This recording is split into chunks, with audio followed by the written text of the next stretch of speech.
Welcome to the Lakeshow podcast presented by Jack in the Box. It's a weekly deep dive into the biggest stories and topics surrounding the Los Angeles Lakers. Allie Clifton, Chris McGee, Mike Bresnahan. Ooh. All three of us are here. Guys, less than 2 weeks. Hi. Oh my gosh. Wow. Yeah. It's coming. We talked about it last week on the happening. podcast. It just feels surreal. Yeah. Season's almost here. How are we doing? Pretty good. Yeah. Long summer. Good summer. Good summer. Summer goes really fast in some regards, but then when you add on like our off season, then it seems like it's been long. Yeah. Summer goes quick for the kids, but then long off season's been longer What's than the usual. what's the one thing you wanted to do this summer you haven't done yet? You're going to try to do it in the next 2 weeks. Oh. That ship sailed for me. Yeah, I was going to say, no. speaking of, I want to be on a ship. I want to be on a yacht. Yeah. I think that's You can make that happen in the Europe. marina this weekend. yeah. A little 3-hour cruise. There you go. In Marina Del Rey. Nothing. Yeah. Gilligan and the skipper. Yeah. Wouldn't that be funny? That would be I think you and I would crush a yacht vacation. 100%. We'd be great. Yachts. I would do great on a yacht. Our friend Dan Burns tricked me once. He's like, hey, you want to go out on the boat? It was like a random Wednesday. I'm like, yeah, I'm in. Let's do it. I'm picturing like a 45-foot yacht. I don't know why. Yeah. I get to Redondo Harbor. That's on you. You thought a yacht on a Wednesday? Maybe like a On a Wednesday. 29-foot Yeah, a boat. nice catamaran. Yeah, something with a motor, right? Yeah. Well, yeah, I get there. It's a sailboat. Oh. And his friend, who kind of looks like a pirate, Yeah. starts bossing me around. And he's like, oh, you need to pull. He talked like a pirate too, kind of. It's like, oh, you need to pull in the line. And I turned to my friend Dan. I said, are we working this? He's like, yeah, we're going to do a regatta. It's every Wednesday. I'm like, this sounds Well, terrible. you thought you'd just be chilling, like I know. cracking beers. What's a regatta? It's like the racing, It's a race these around like amateur a- sailboats. And the pirate guy is yelling at me the whole time. I'm like, Did he have a patch over his eye? I said to Dan could tell I wasn't really enjoying the experience. I said to Dan after the grueling 4.5 or 5 hours that were out there, What? No drinks, no food, no nothing. I said, Dan, what the hell was that? I said, that was the worst boating experience of my life. You got to tell me it's a sailboat thing. We're going to have to work. You're telling me he didn't tell you until you were there? No. And basically. Yeah, he's like, oh, yeah, there it is. I'm like, that doesn't have a motor. I'm going to be honest. I know that you know this fella Yeah. pretty well. Yeah. And Yep. there's part of this that I think falls on you for trusting that you would, as you're saying, be out on a yacht Yes. on a Wednesday. Yeah. Well, we do call it, his last name's Burns, like I said. And Geeter, he changes his mind quite a bit. We call it the Burns turn. Yeah. Because he'll be like, yeah, let's go to Izakaya for dinner tonight, 7 o'clock. And then you'll get that text at like 6:45. Yeah, I can't make it. Another Burns turn. So you're right, Yeah. Allie, it is on me. Yeah. I should have known. I should have asked Yeah. a lot of questions. What kind of a boat? Yeah. Will I have Will to I be work? working? When someone asks you to go out on a boat on Wednesday, let's ask some questions. You got to be real skeptical from now on. Speaking of that, Geet, we could go out on a boat on a Wednesday. Yeah. We would not be working. I would 100% You guys do it the right way. 100% I would not have been a part of that race. No, you would have done a Geeter turn. Yep. And gotten right out of that. Out of it. How is Wisconsin, Alabama? The weekend was great. A lot of fun there, isn't it? A lot of fun. The game was the worst 3 hours of the weekend. Yeah. Wisconsin lost like 97-3. Good weather, though. Great weather, beautiful day. Our friend Robert Ory, he went to Alabama. He started it a couple weeks ago by sending me, he'd obviously just looked at the season schedule for Alabama, sent me a screen grab of it and circled the Wisconsin game. And his text said, are you going to your funeral? You know, and I'm like, well, yeah, I'm going. I think we'll put up a good fight. Yeah. So then last week, he's like, what are we betting? I said, well, the spread's 16. So give me 16. We'll bet a bottle of Silver Oak. He said, absolutely not. Straight up. I said, are you kidding me? I don't care that Saban stepped down. I don't care that a bunch of your guys Wait, he transferred didn't want out. any points involved? He wanted to... He went straight up. Straight up It was bet. 16-point underdog at home. What does that tell you about how bad the Badgers are expected to be? And so finally he said, all right, I'll give you points. I'll give you 3 points. I said, 3? I said, you're still You thought way it was below. going to be that close of a game? Well, he's trying to stick it to me a little bit so that, and I'm like, no. So I held firm on my 16 and we lost by 32 or 35. Oh, so but you don't owe him Robert, anything. Rob, you He could blew it. Yep, you blew it. If you had just taken the spread, Bottle of Silver Oak. you'd have a $100 bottle of wine right now. But instead you're drinking Franzia or whatever you're drinking. Right out of the box, Let's just throw some Rob. shots at people today. I like it a lot. Yes. Dan Burns. So Robert jump Ory. around going into the fourth quarter. Yeah. When you're getting a beat down. Yeah. They still do it. Still So do I saw it. the video. Is it as it's just not as spirited? Like what? It's fun. Still fun. Yeah, you lose your mind for a few minutes. It's great. The best is when it's a close game, I would assume. Best is when you're like beating Michigan or Ohio State. No And people offense, go Allie. crazy. It doesn't happen that often. But then it's awesome. And a night game, too. This game was at 11 a.m. Wisconsin time. I mean, talk about inconvenient. I mean, Yeah. it was the student section wasn't even there yet when the game started. And then the game started. We did score first. That was our chant at the end of the game. We scored first. We were up 3-0. And then they outscored us 42-7 the rest of the way. So that was awesome. That was awesome. What a story. Story. President Can you carrying the tell show. You don't take shots at 10 a.m.? That's not your thing? No, we had some fun. We It was had some good. fun. Yeah, it was good. It's just All right. early, Allie. Early for those night games. I feel you. That's too bad. Yeah. Rob will be It's here football. soon. We'll get him for Yay. something. All right, before we dive in, yesterday I was over at the practice facility, very active, No. if you will, which again tells us how close we are to the season starting. And I had a chance to catch up with Max Christie. Let's take a listen to that for a little bit. And I wanted to come back. I know we're building something great here. We got two big dogs on the Brian AD. We got a fiery new coaching staff that I really like so far. I've been getting along with them really well, and it was just great to get that done. Right before free agency started. I'm happy to be back. I've been working here for a while now, and I'm happy to get the new season rolling. 38% for you from deep, obviously on your young career. Defensively, the potential, what we've seen, we know it's there for you. What were some takeaways from your second season that you focused on this offseason?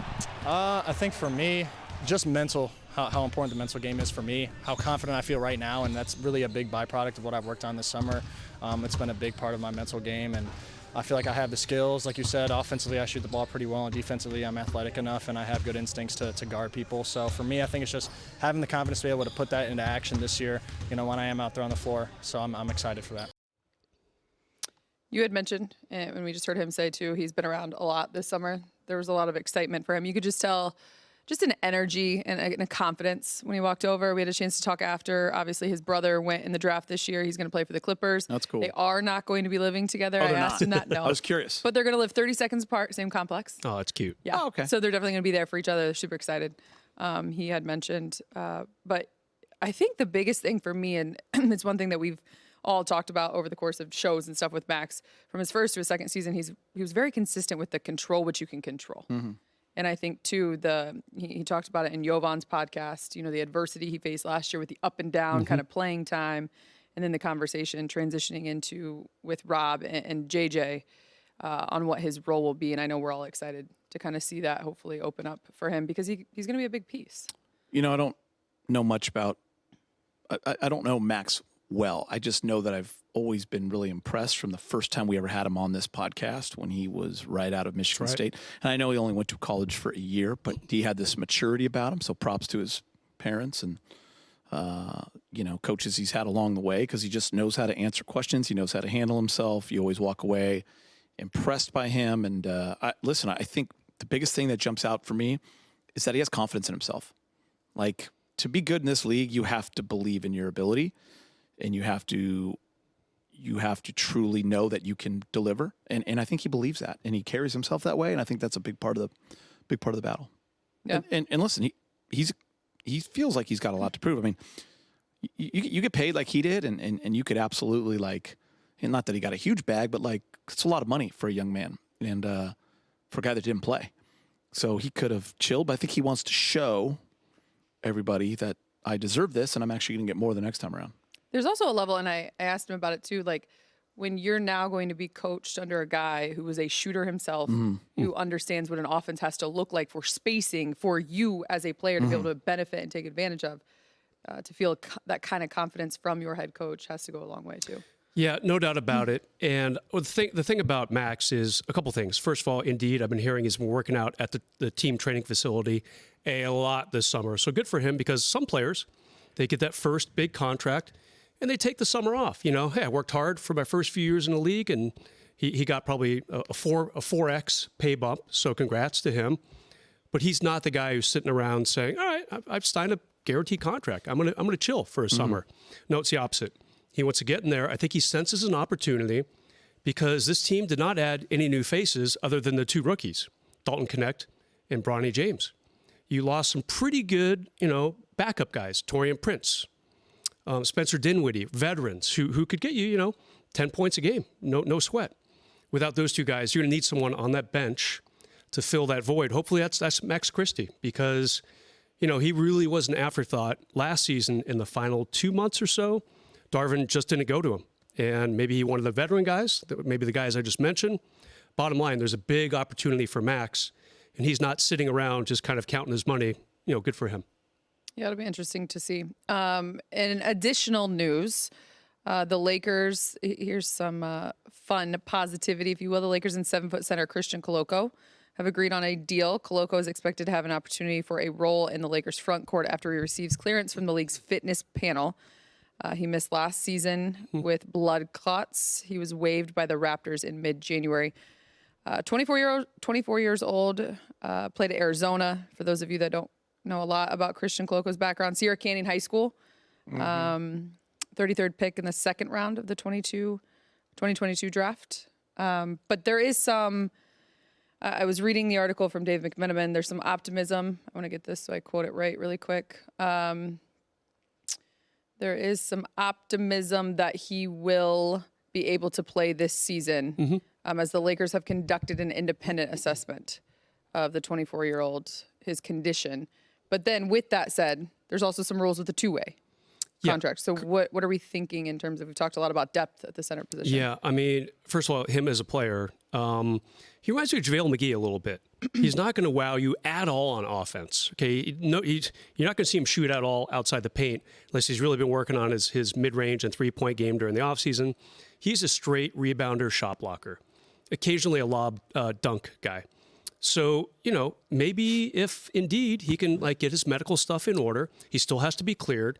When you sit out an entire NBA year, that's pretty big. You know, he's got to get his conditioning going too. Like I have no idea what he's been doing during the offseason. I'm sure he's been slowly ramping up though, especially if he signed a two-way deal with the Lakers, which allows him to kind of move seamlessly back and forth from the main team and also down to the South Bay Lakers as well. So he'll be capped with the main boys, with the big boys. He can't play all 82 or anything like that, but he could be a really nice piece for this team. If they like what they see, they can always upgrade him like they did with Austin Reeves a few years ago from a two-way to a roster spot. But at this point, they would have to cut someone to make that happen. So he could play 81 games? There's a number. I always have to study it every year. Yeah. I believe it's 50, just throwing that out there. But, you know, I'll look that up while you guys talk. Speaking of the comp of JaVale McGee, Beamer was just saying there was a video of him working out with JaVale. Oh, it is 50. We're just told by a producer. You can play 50 NBA games. So that's the max as a two-way player. And JaVale McGee was working out, you said? Yeah, there was a video of him working out with JaVale. Oh, perfect. Yeah. Perfect. So we'll Very see. similar players. That's awesome. Yeah, for sure. Lakers calendar. So we mentioned some important dates. Let's do it. September 25th. I was talking about Media Day starting less than 2 weeks. You know, I saw this on our schedule. There's a little press conference on the 25th. You two are going to be here. Yeah. I think James is going to be here. Yeah. Where are you going to be? I'll be at the off? facility. I guess I'll ask the powers that be after, but are they just going to talk? It's probably instead of them doing Media joining. Day, the big presser at Media Day. I like this. Yeah. So Rob Pelinka and JJ will host their press conference on September 25th. There's hopes, though, that JJ will join us. That's what I was thinking. On the desk. Oh, nice. Media Day. September 30th is Media Day, and then Don't be the first coach to not join us ever in the history of the franchise. He'll be Say there. it louder. He'll be there. First day of training camp is We'll talk to October Mitch. 1st, which I don't know if you saw the schedule, but you'll be Come on, doing Mitch. that. Where? First day of training camp is October 1st, and you'll be covering that practice. I'm not sure if you saw the schedule. Oh, Okay. brother. I have a feeling we're all going to Cover be that there. one for First me, Allie. practice. We all got to be there, right? I got day 2. I I'll go with I probably you, have though. day 3. By the way, training camp is so short Guys, this I'm week. too old to do practice. I mean, get out there. Come on, you guys. You guys are hungry, new, charging. Come on. I Paid my dues. You remember how like 2-a-days used to mean something? Like the Lakers used to go to Honolulu for 10 days. Hold on. If they want to do Hawaii again, I absolutely will go to every practice. You are not I too was old at then? every practice. They used to go to Honolulu for 10 days. They'd have like 6 days of 2-a-days. Bres, the most beautiful picture of all time. You and me. Yes. We just sent it to each other not cute. that long Yep, ago. yep. I have it on my We're Aura doing revolving access. frame. We're doing access outside of where we did. We had the greatest location for access. We did access every day. By the Hilton Hawaiian Village. But in the background was Diamond Head. Oh, so nice. So nice. You do know that we could, See if I can find that picture, Geet. Yeah, show it to Allie. She'd be excited. the Lakers could probably stream their practice, like the media sessions, and we all could go to Hawaii and do like a little setup and just do our shows from and act as if real we're tough if the Lakers aren't there to Why? get Spectrum to sign off on us going. Oh, You know what I'm saying? you don't The want to pay Lakers for are it. there. We need them to pay for when they're it. there. Then you kind of all have to be there. Yeah. Just swipe it. That's my motto. Be more. I just sent you the photo. If you want to pop it up, of Geeter and me. It's actually favorited in my. Dude, in my who would win the phone. producer battle? Be more Ryan Trainer. Which one gets to go to Hawaii? Who do you think would win? Ooh, Wait, that's a say it good again. one. Be more Ryan okay. Trainer. One producer's going to go, right? So it's going to be more. It could be Ryan Trainer. Thumb Cage wrestle? match? You know what I'm saying? Yeah. Bergen says he votes Trainer because his vacation earlier was ruined. Yes. You know who's not rooting for Trainer? Voting for Trainer? Be more. Be more. Yeah, he's not voting for Be more. Yeah. Oh, good times. Be more. You got to do Santa Barbara a few years ago. That's I'm trying to not- think if they said, hey, guys, two not of Hawaii, the though. three get to go between you three. Figure it what out. kind of competition you two would do to get to go? full Oh, because you just think decathlon. you're going? 100% I have to go. Yeah. Like I said, I'm old. I don't have much time. Like, obviously, You don't have much time? I'm just saying, like, I'm a lot older than you guys. You have ample opportunities to go to Hawaii. I'm way older than you. I'm just saying, you know. way older. We did kill you off at 20 years. Didn't we? You just had a Wait, birthday you too. chose the Strand House, right?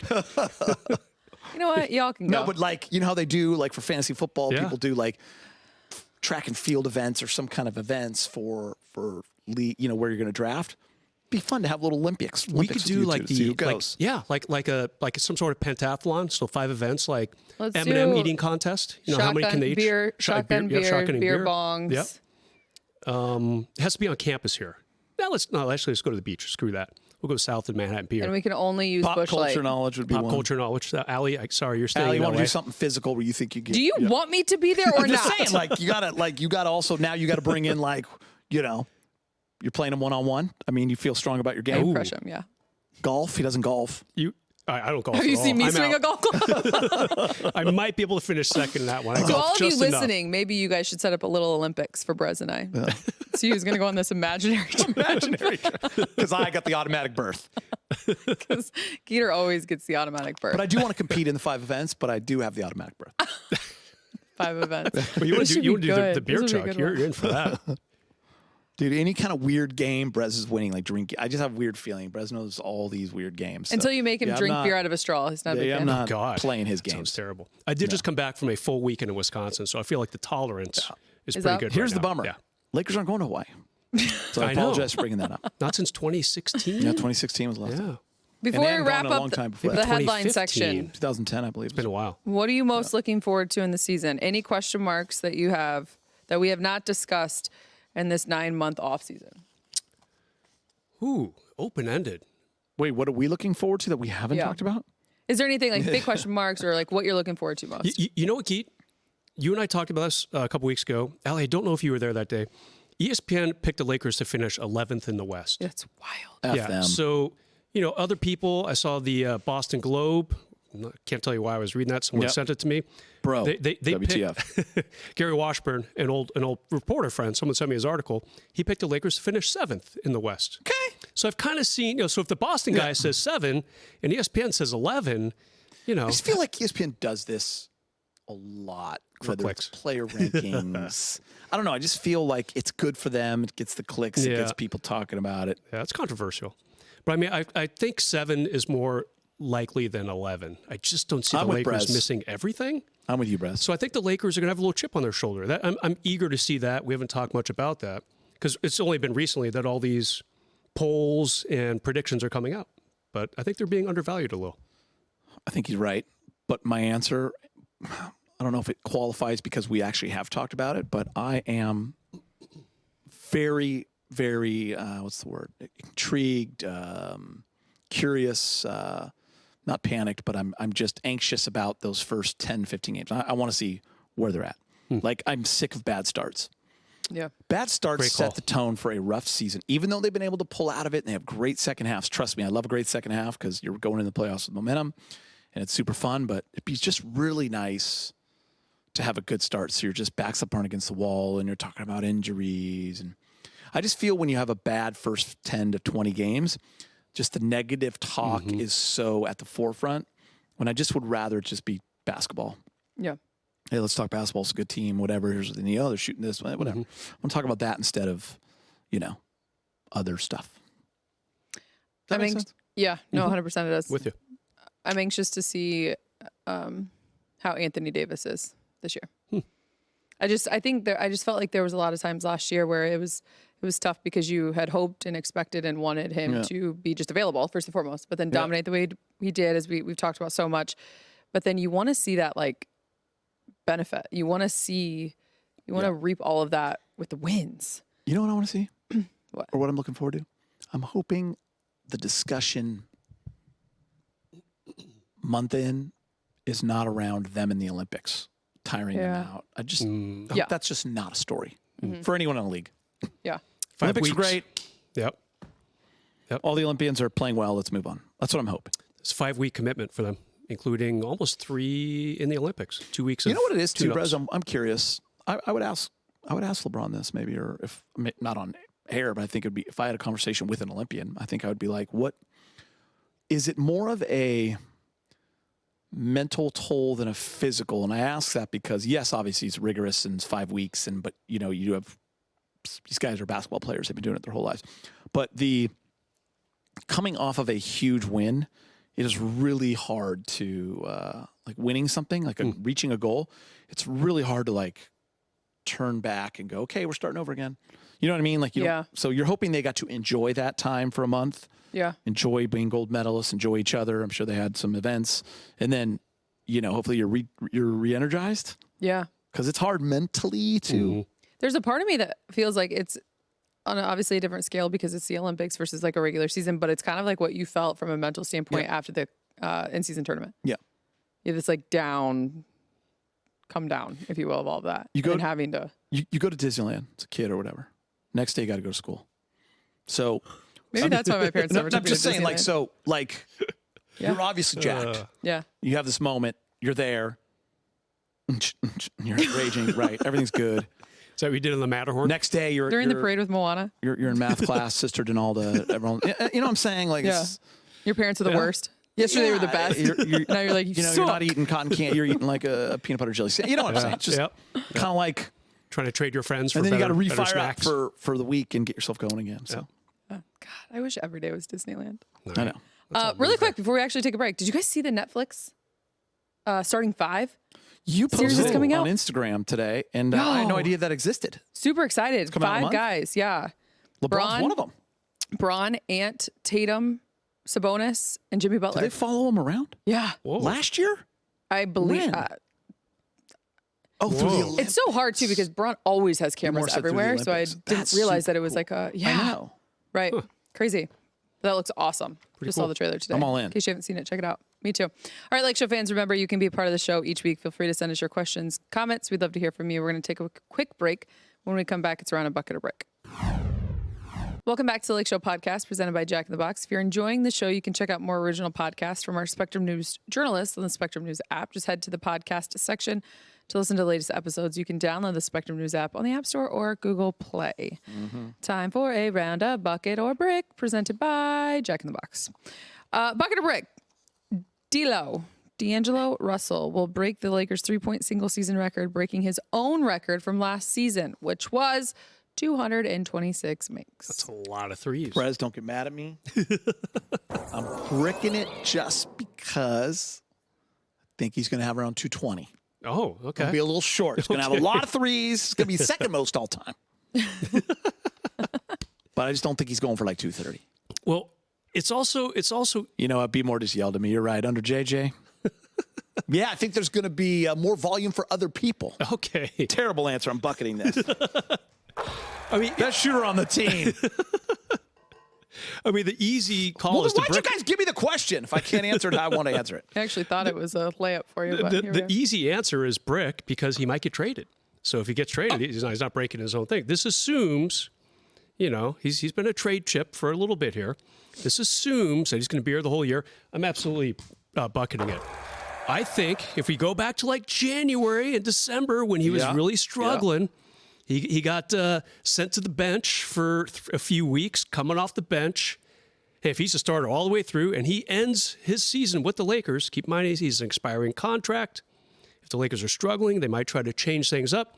He's the contract that would be traded. But if he's here the whole season and he's in the starting lineup, I think he beats that record. I'm the only idiot who tried to get cute. I apologize. Bucket. Let's move on. Bucket or brick? Jalen Hood-Schifino, who was also at the at the facility yesterday, is ready to fight for minutes in training camp. I'll go first. I'm going to brick it. Here's why. You have a healthy Gabe Vincent. And have heard that Jalen has been another one of those players who's been at the facility a lot this summer. Good for him. But, he couldn't even compete in Summer League because he was still coming off that injury. I feel like that would have been a really good couple weeks because remember, there's 2 Summer Leagues now, one up in the Bay Area and one in Vegas. He's just already behind a little bit. And you got a healthy Gabe Vincent. I don't think he's there yet, Allie. I would love to be wrong. I'm going to brick it. I just don't think he's there yet either. He's young, hasn't had the experience yet.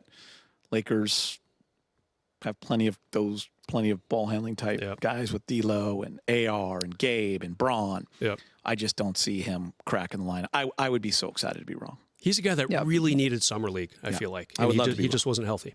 Yeah. So. Final one. Jeannie Buss recently spoke with the LA Times and shared this on LeBron. The way he played in the Olympics, he might be the greatest of all time. Wow. Bucket or brick, you agree with Jeannie that he might be the greatest of all time. Well, yeah. I mean, I'm going to bucket that because, first of all, Jeannie's the owner and she's always right. No, I'm just kidding. Because, of course he's in that conversation. He's got over 40,000 points. What he did at the Olympics at 39 years old. What he's done in the later part of his career, still averaging 27 at 39. He's earned that. He's, the GOAT debate for me is always, listen, I got MJ in there. I got Cap in there. I got Kobe in there. I got Braun in there, and I'm sticking with it. And we can sit at the table and debate it all day long and make an argument for all 4. He's absolutely in that conversation. Oh, yeah. No, there's no doubt. Wouldn't it be great if Mount Rushmore was 9 people instead of 4? I mean, it's so hard to narrow it down to 4. And the players get in trouble all the time because they're asked, who's your Mount Rushmore of blah, blah, blah. And they get 4, and they get in trouble for it because you always leave people off. But that's a really good 4, and LeBron would absolutely be and should be on anyone's Mount Rushmore, right? I mean, we need all-time leading something in whatever it is. You're there. I've always felt like the 3, even though I'm such a Kobe guy, I always thought LeBron, Kareem, and MJ all changed that. We never saw anything like LeBron. Yeah. That position, that size, that speed, that power, playing a point forward and scoring different ways. Also the assist, what he can do. Kareem, they had to make rules to try to stop Kareem, right? What he did from high school all the way through the NBA. And, Sky Hook, no one's ever seen that before. And then MJ, how he, absolutely changed the game globally. 6-0 in the finals. And Kobe was so close to MJ. Yeah, so that's why I put him in there. So for me, I've always said those 3 guys are really. And now the next generation is going to put Steph in there. He's transcended the game as well. Yep. Can't forget about Steph. Yeah. You guys are awesome. So are you. Bucket that. Thanks. Bucket that you guys are awesome? No, you are. All right. We have a game to do, so we're going to wrap this podcast up. Thanks to you for listening to the Lakeshow podcast, presented by Jack in the Box. If you like what you hear, leave us a rating and review on your favorite podcast app. We want to hear from you. Send us your questions. Hit us up on X at Allie Clifton, at Geeter3, and at Mike_Bresnahan. Until next week.